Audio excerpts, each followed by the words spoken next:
Hello, everyone, and welcome back to another edition of Reporter's Notebook. For those of you who've maybe never tuned into Reporter's Notebook before, it's a really fun segment we get to do here at WNCT. Sort of towards the end of our work days, we get to bring in some colleagues in here to the digital studio and dive a little deeper into the stories that they cover for you guys each and every day and talk about, behind the scenes of the life being a news reporter here at WNCT. So today I am joined in the digital studio by Mr. Ford Sanders. How are you doing today? I am good, a little bit tired, but I'm good. Right? I know the rain just hit, so it's kind of put me in a little sleepy mood, but I totally got you.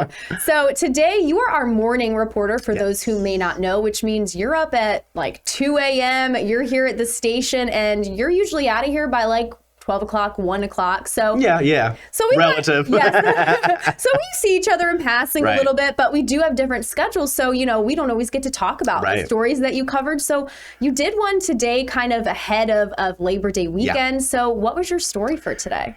Emily, it was so cool. It's called the Field of Honor, and it's being put on by the Greenville Noon Rotary Club. This is so cool because, a lot of us think, so there's going to be, it's at the Town Commons first off, and it's on September 10th. And the reason I did this now is that they want you to sponsor these flags for a local hero. Now, we may think active duty troops. These are our awesome heroes, especially coming off of Afghanistan and our veterans, but it also includes healthcare workers, restaurant workers, anyone that constitutes a hero in your life, you get to actually get a flag for. So they're planning to have 500 American flags set up across a certain field over by the playground in Town Common near that bridge. And it's just going to be so cool. It's just a great way to help support not only the Rotary with some grants, but there's a ton of nonprofits also involved. So they said that their motto is like, we make money to give money. So they're trying to give all that money back to nonprofits. And in the process, you get a great big American flag. They put it up there in partnership with the Recreation and Parks Department. And it has a little bit of an excerpt about your hero that you're honoring. And it's just a great way to get these people in our lives some recognition.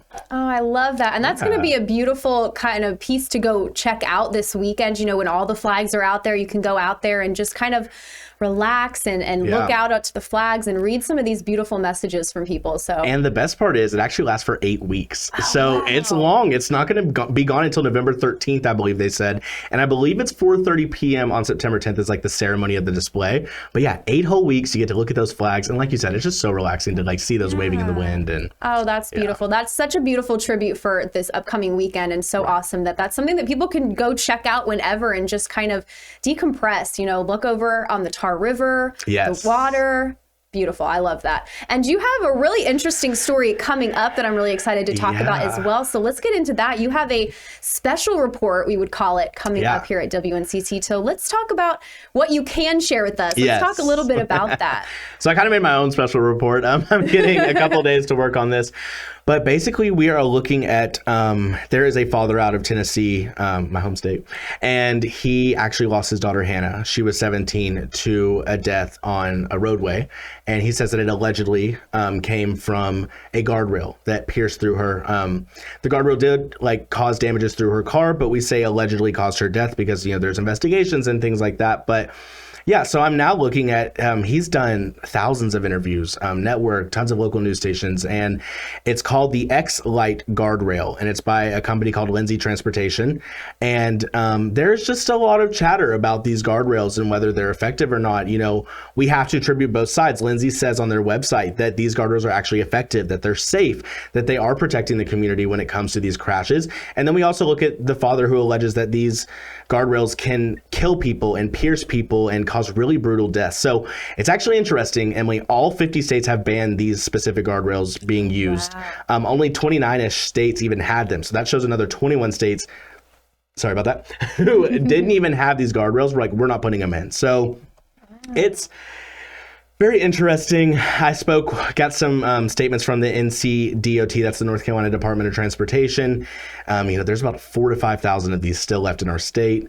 But, they are part of the 50 states saying that they, moving forward, are not installing these.